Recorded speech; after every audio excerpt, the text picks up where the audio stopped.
Hello friends, कैसे हैं आप सब? बढ़िया। चलिए अभी हम स्टार्ट करने जा रहे हैं हमारा न्यू टॉपिक। बहुत ही जबरदस्त, बहुत ही इंटरेस्टिंग और बहुत ही सरल टॉपिक है। Limit superior end limit inferior of any sequence. ठीक है, तो चलिए सबसे पहले हम देखते हैं लिमिट सुपेरियर क्या होता है। मान लीजिए ए एन कोई अनुक्रम है, कोई सीक्वेंस है, रियल नंबर्स का कोई सीक्वेंस है। ठीक है, अर्थात ए एन कोई रियल सीक्वेंस है और हम यहाँ पे एम एन किस तरीके से डिफाइन कर रहे हैं या किस तरीके से मान रहे हैं, ध्यान से देखिए। एम एन हम मान लेते हैं किसको? Supremum of a n comma a n plus comma a n plus two, इस तरीके से। तो हम इस पूरे के सुप्रीमम को क्या मान लेते हैं? एम एन मान लेते हैं। अर्थात जैसे आप एम वन लिखना चाहते हैं, ठीक है, तो एन के स्थान पर क्या दिख रहा है? वन। तो यहाँ पे भी जहां जहां एन है आपको वन रखना होगा। तो उस हिसाब से क्या हो जाएगा? Supremum of A one. फिर ये ए एन के स्थान पर आप वन रखोगे तो क्या हो जाएगा? वन प्लस वन, तो हो जाएगा ए टू, फिर ए थ्री, इस तरीके से। तो जिस तरीके से आपने एम एन को माना है, एम एन को जैसे माना है आपने, तो एन के स्थान पर वन टू थ्री पर रखते जाने से एम वन इस तरीके से हो जाएगा। चलिए अब आप एन के स्थान पर टू रखिए, तो एम टू क्या हो जाएगा? Supremum of A two comma A three comma A four, इस तरीके से हो जाएगा। फिर आप एन के स्थान पर तीन रखेंगे तो ये हो जाएगा एम थ्री। तो ये सुप्रीमम ऑफ आप एन के स्थान पर तीन रख रहे हैं तो ये ए थ्री से शुरू होगा। जब एन के स्थान पर आप टू रखे हैं तो ये ए2 से शुरू हुआ है और फिर वो आगे बढ़ते जाएगा। एन के स्थान पर तीन रखोगे तो m3 बनेगा, तो supremum of a3 a4 a5 इस तरीके से आगे चलते जाएगा। तो उसी तरीके से फिर एम एन को हम लोग लिख रहे हैं supremum of an plus one an plus two and so on, इसी तरीके से आगे बढ़ते जाएगा दोस्तों। ठीक है, इसका मतलब साफ साफ पता चल रहा है कि ये जो एम एन जो सीक्वेंस है, m1 m2 m3, ये जो सीक्वेंस जो तैयार हो रही है वो कैसे सीक्वेंस है? मोनोटोनिक डिक्रीजिंग सीक्वेंस है। Monotonic decreasing sequence of real numbers. अब ये ऐसे क्यों हुआ? मोनोटोनिक डिक्रीजिंग सीक्वेंस क्यों हुआ? एक ह्रासमान अनुक्रम क्यों हुआ? क्योंकि देखो M1 क्या है बताइए? M1 जो है वो A1 से शुरुआत करते हुए सारे के सारे एलिमेंट्स का पूरे का मतलब सुप्रीमम है, जबकि M2 क्या है? वो A2 से शुरुआत करते हुए, अर्थात यहाँ A1 छूट गया ना। मतलब ये जो सुप्रीमम का चुनाव हो रहा है वो सीक्वेंस के सारे टर्म्स में हो रहा है, जिसमें पहले टर्म से शुरुआत करते हुए सभी टर्म्स शामिल है। उनमें से जो सबसे मतलब सुप्रीमम जो चुना गया है उन सबका सुप्रीमम वो है M1। यानी इस चुनाव में सारे के सारे शामिल है। इस चुनाव में A1 छूट गया है, इसलिए अगर इन दोनों की बात होगी तो ये सदैव इससे छोटा या बराबर होगा, यानी कि ये इससे बड़ा नहीं हो सकता।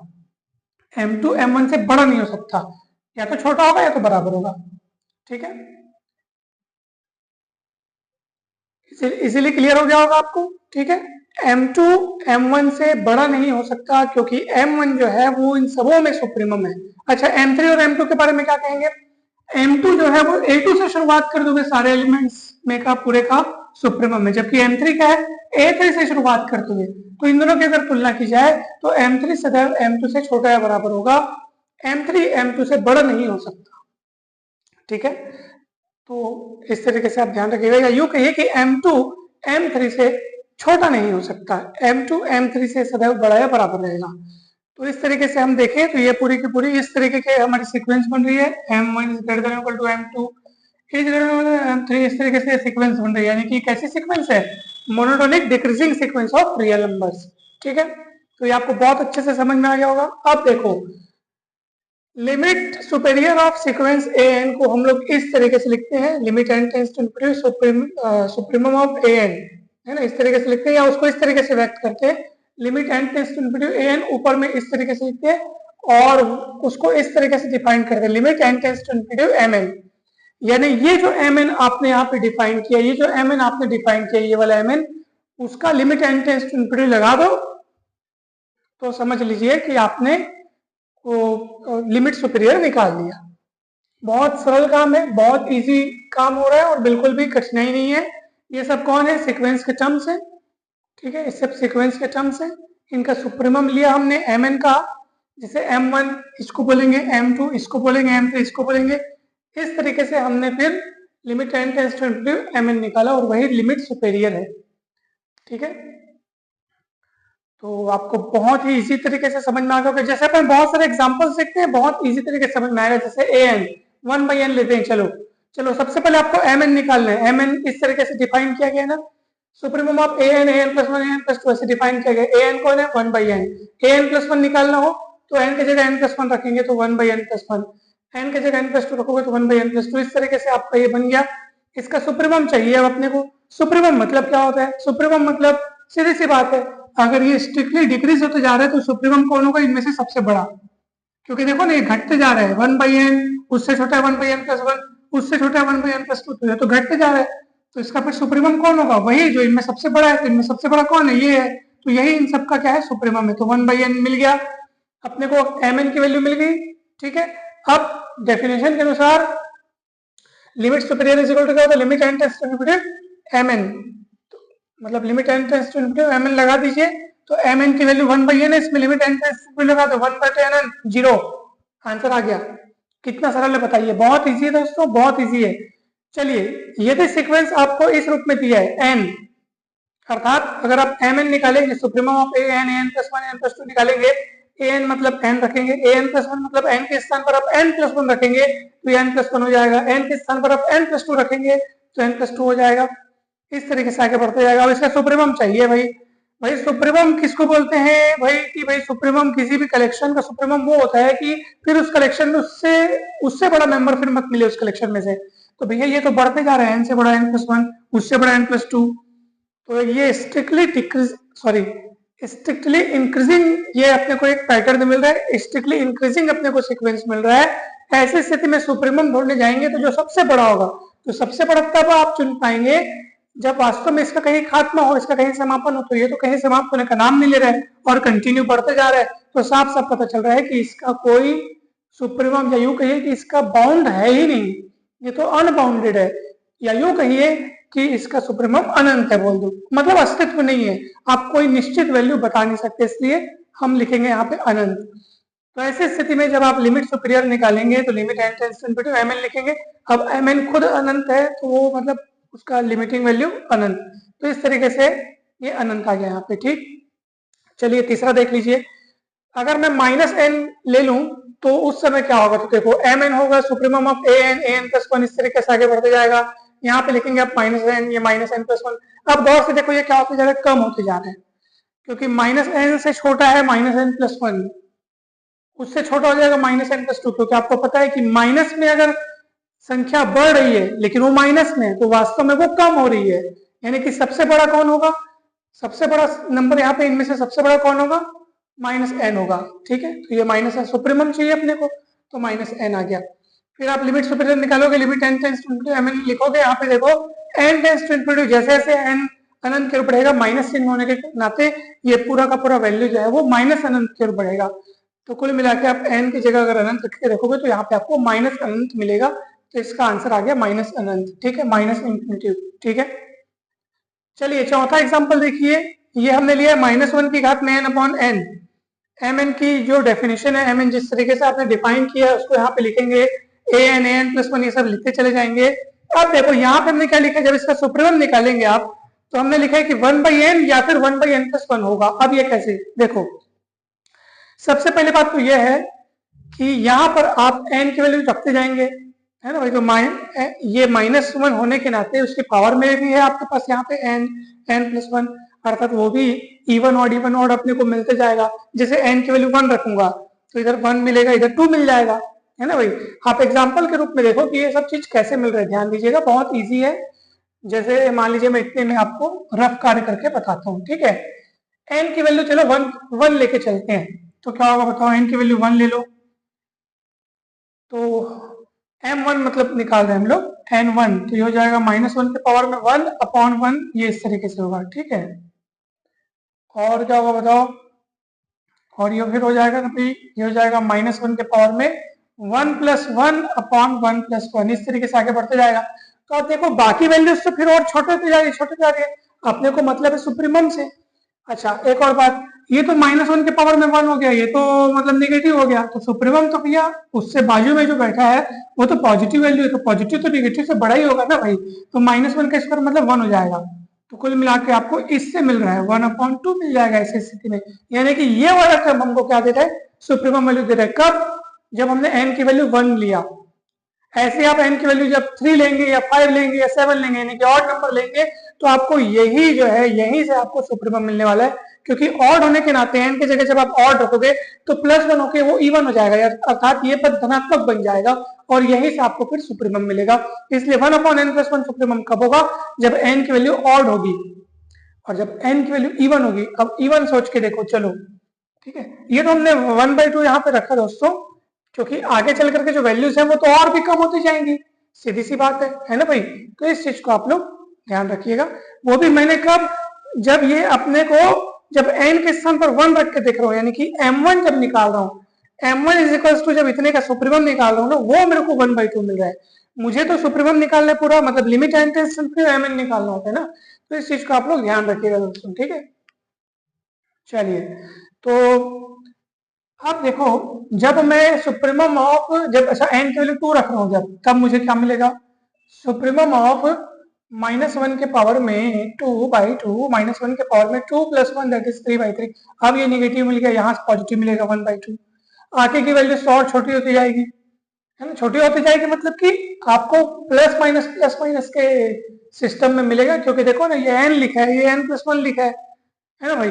तो आगे चल के जब आप आगे बढ़ते जाओगे ना, तो प्लस माइनस वाला पैटर्न आपको जरूर मिलेगा, धनात्मक ऋणात्मक तो आपको मिलेगा ही मिलेगा।